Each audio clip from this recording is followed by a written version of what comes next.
Greetings, friends. I'm Nitin Harkara.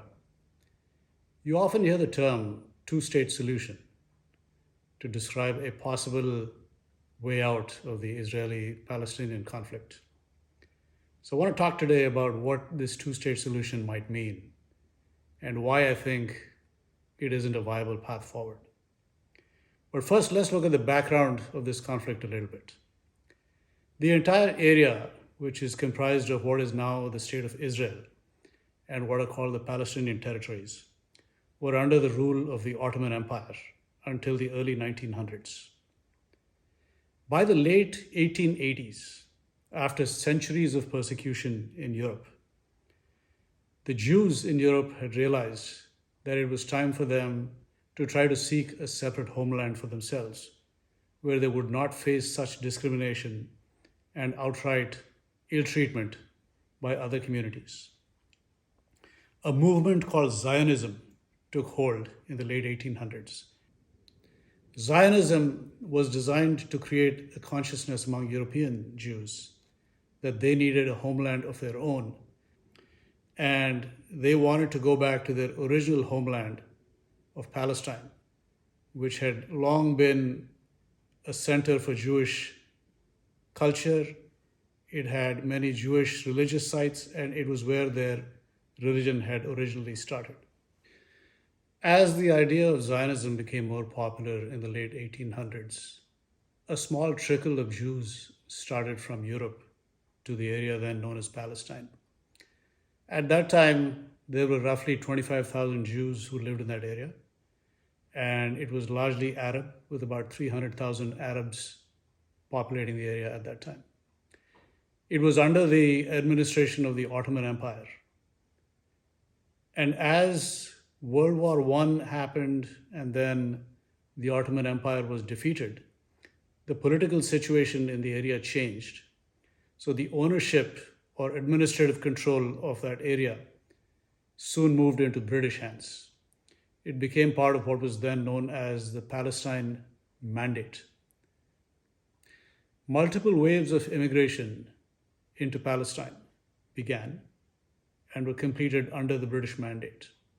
Conditions in the British Mandate, the British Palestinian Mandate, were far more favorable to the Jews than they were to the Arabs and the Palestinians in the area. There was a political forum called the Jewish Agency, which represented Jewish interests under the English.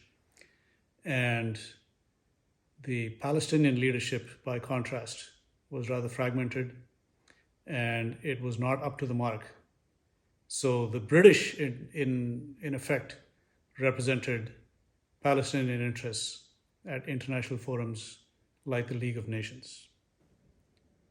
The political situation in the Middle East changed dramatically following the end of World War II in 1945.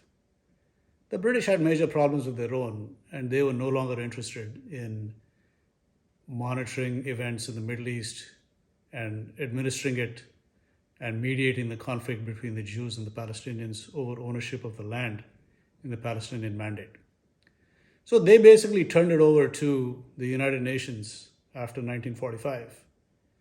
And the UN then came up with a plan to partition Palestine between the Jews and the Arabs. So the UN partition plan called for 55% of the land to be given to the Jews and about 44% of the land to be given to the Arabs. The remaining 1% of the land was the city of Jerusalem, which was going to be placed under international control. So neither the Jews nor the Palestinians would have exclusive control or ownership of the city. This plan was rejected outright by the Arabs. The Palestinians are unhappy that large parts of Palestine were going to be turned over to the Jews, and this land included the Negev desert in the south. Israel was formed in 1948, and the Arab countries around the state of Israel immediately went to war. The objective was to try to force the Jews out and thwart the formation of a Jewish state. The war in 1948 between Israel and the Arab states around that country basically ended with Israel taking control of a few additional areas beyond what the UN partition plan had assigned to it. Egypt then took over what is now the Gaza Strip, and Jordan to the east took over what is now the West Bank. And the situation was fairly stable until the year 1967. In 1967, the Arab states decided to go to war again with Israel. So the Israelis took preemptive action against the Arab states and knocked out these countries in just 6 days. These countries' armies, air force, they were all decimated within the space of 6 days. Following the 1967 war, Israel made large territorial gains. It took control of Gaza, which had been under Egyptian control. It took control of the Sinai Peninsula, which was part of Egypt. It also took control of the West Bank, which had originally been annexed by Jordan in 1948. It also gained control of Jerusalem, the city of Jerusalem, and now found itself basically in control of territory from the River Jordan in the east all the way to the Mediterranean in the west. So the borders prior to the 1967 war starting are what are known as the quote-unquote 1967 borders. Now, the two-state solution that many politicians and leaders talk about basically entails returning Gaza and the West Bank to Palestinian control and Israel withdrawing to borders that existed just prior to the beginning of the war in 1967. Now that you have an understanding of how the so-called 1967 borders actually came about, let's talk about why the two-state solution with these 1967 borders is not a viable idea. First of all, these borders are simply not defensible as far as the state of Israel is concerned. As you can see, it would leave Israel vulnerable to attack from any Arab entity that wanted to threaten it. It would leave Israel with a width of barely 9 miles at various locations, as you can see on the map. Over the years, as Israel's desire for land grew, the number of settlements that it built on land that was originally in the West Bank became larger and larger. So these settlements are viewed as illegal under international law. But the Israelis are going ahead and building them anyway. And there are roughly 750,000 Israeli settlers who now live in these settlements built over the land in the West Bank. These settlements are like a patchwork quilt on land on the West Bank. There are small, medium, and large settlements. And with a large number of settlers now having taken up residence on the West Bank, it's difficult to see how the security of these settlers can be ensured by Israel unless Israel continues to maintain a presence there with its armed forces and a network of roads and barriers built in the West Bank. In the year 2005, Israel went ahead and vacated the Gaza Strip. There were a few settlements in Gaza. The settlers there were forcibly evicted by the Israeli Defense Forces. It was just a handful of settlers, and it was a massive logistical problem for the Israelis to settle them in what was Israel proper. And there were massive protests against Israeli actions at the time. East Jerusalem has some of the holiest sites in 2 religions. In fact, 3 religions, I would say. There are sites that are important to Christians, Jews, and Muslims. And the Western Wall is most important to Jews. Turning over control of the West Bank and East Jerusalem would mean that Jews would also lose access or potentially lose control of access to the Western Wall, which is part of the temple built by Herod in ancient times. And this site obviously is of extreme importance and religious significance to the Jews. So it's highly unlikely that that will happen. Israel vacated Gaza in the year 2005. The following year, in 2006, Hamas actually came to power in Gaza via democratic elections. What is interesting to note is that Israel actually was in favor of Hamas controlling the Gaza Strip. Israel actually viewed Hamas favorably initially because they saw them as a good counterweight to the PLO faction Fatah, which had been given nominal powers in the West Bank. So they saw the equation between Hamas and Fatah as one of adversaries which could be used to Israel's advantage.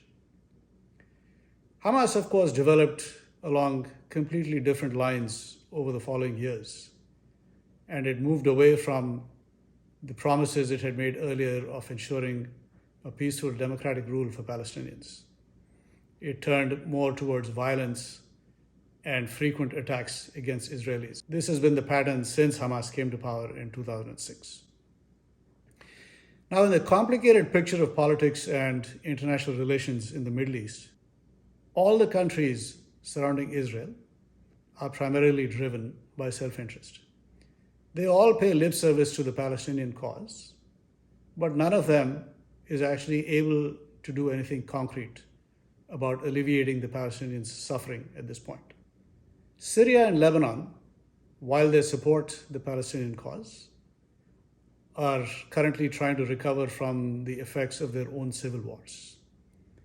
Iran is using Palestine as a means of furthering its own interests as a hedge against a possible attack from Israel. Iran basically supports Hamas and it supports Hezbollah in Lebanon. Both these organizations are used as potential adversaries against Israel in any future conflict that it may have with Iran. Jordan and Egypt have both signed treaties with Israel, and they seem to be in no mood to even accept any Palestinian refugees, let alone go to war with Israel or start any kind of conflict to support Palestinian interests. Saudi Arabia is also charting a more moderate course in its relationships with countries in the Middle East. Under Crown Prince MBS, or Mohammed bin Salman, Saudi Arabia has now removed a lot of hostile references to Israel in its textbooks. It is looking to open up its economy and improve relations with Israel in the areas of science, technology, and many other fields. All of this cannot happen unless a treaty of some sort is signed between Saudi Arabia and Israel. And this will probably be brokered by America in the near future. America doesn't seem to have an interest in a two-state solution right now because it is also interested in seeing a strong Israel with secure borders, because that would give America leverage in the Middle East. The other factor that militates against a two-state solution is the attitude among the countries in the Middle East and the Palestinians. It's difficult to see how centuries of animosity between two religions can be set aside for a political settlement which ignores the environment and the long tradition of conflict in the region. The acceptance of Israel by the Arabs as a rightful, legitimate entity seems highly doubtful at this point. One frequently hears slogans at Palestinian protests saying, "From the river to the sea, Palestine will be free." This basically is a veiled threat towards the state of Israel, meaning that from the river Jordan all the way to the Mediterranean, it will be Palestinian land and the Jews basically have no place to go.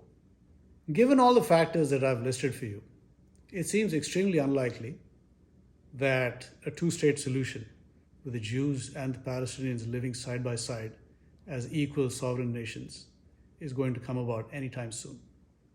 I think that the best that the Palestinians can hope for, given the current situation, is a degree of political autonomy in the West Bank and maybe a demilitarized version of Gaza with Hamas being removed from the scene.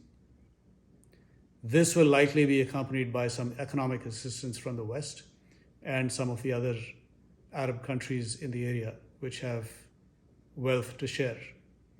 But I don't see the situation changing much, and the status quo will probably be maintained for the next few years.